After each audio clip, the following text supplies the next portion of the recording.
what came together, I think, was a really special score and now a special soundtrack. I love this movie, and I love how it has the 80s feel, but also we haven't had one of these movies bring a soundtrack in and make it important. So how did you get involved? I'm so psyched. So Leland, who executive produced the entire record for the movie, he was the one who brought me in on it. You know, this was my first movie to score.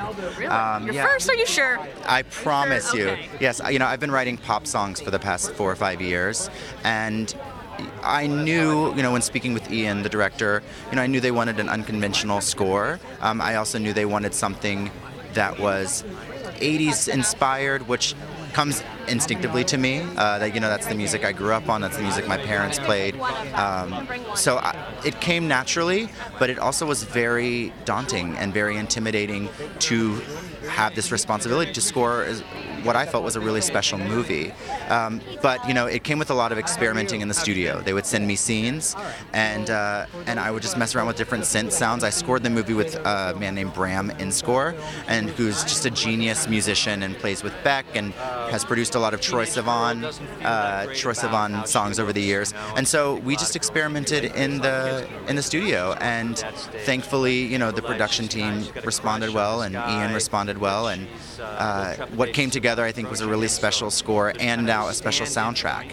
You know, we're really doing everything we can to push this soundtrack and have some amazing artists like Sabrina Carpenter and MNEK and Carly Hansen and myself and Betty Who. And Leland brought me the song, and he played it for me, and he kind of told me about what it was kind of. I heard it and I kind of got a vibe for it, and I understood sort of what it meant before he even told me what part of the movie it was. And then when he told me what scene in the movie they wrote it about, it touched me even more and it moved me even more, because it's about, you know, it's literally called The Other Side. It's about, like, wish I could meet you on the other side, which is I wish I could be on the other side of this phone instead of texting you and pretending to be somebody I'm not. Like, I wish I could share this with you.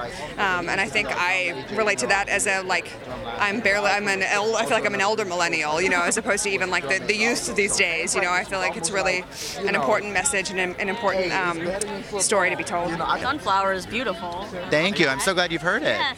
Did they send the it? movie, so it's good. Oh wow. Yeah. Okay, great. But I love that these movies, you gave that kind of an anthem. I feel like these movies need those anthems nowadays. I mean, anything that happens is just by luck and accident, you know, but you know, I have been writing pop songs for a really long time, so to be able to take those skills and translate it into something like this is just really special and unique, and it's a different beast and a different challenge, but it's something that I loved doing and want to do again. And you know, you heard Shannon's performance on Sunflower, and it's just really authentic and really special, so I'm excited to see how people respond to it. You know, I think the thing that Netflix is doing that is so awesome right now is that, like, the rom-com sort of died off for a little bit, and the fact that they're bringing it back specifically for, like, teenage love stories. Like, I'm 26 years old and I'm obsessed with every single rom-com they've put out, and like, Nothing wrong with that. we'll continue to, like, consume them at a like terrifying rate. So I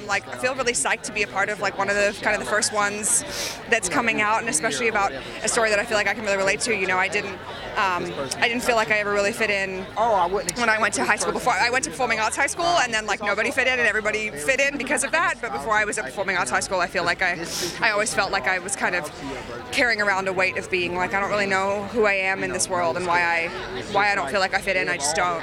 And so I think I'm really excited. I'm pretty sure I'm going to cry my eyelashes off in the movie tonight. It's my first time seeing it, which I'm gonna tell you might. Yeah. Damn, you've seen it? I have. It's great. I'm not prepared. I didn't bring tissues. My makeup's gonna run. It's horrible. It's horrible. It's okay. One last thing. I geeked out also when you were on The Bachelorette. So what was that like? Wow. You know, what an experience.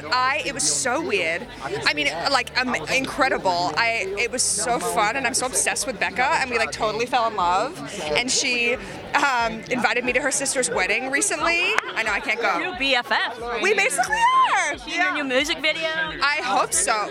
My dream is to make a Bachelorette-themed music video. Okay. And have Becca come in, you know, at the beginning, be like, this journey is about to be amazing. You know, they always have the last season. It's gonna be dramatic. Oh my gosh, yeah, you're really gonna, but, like, you're gonna know. Yeah. I'm holding you to that. I'm gonna be waiting for it. Oh, I hope so too. Awesome. Great. Well, thank you so much. It was Thank great you. to meet you. Nice to meet you.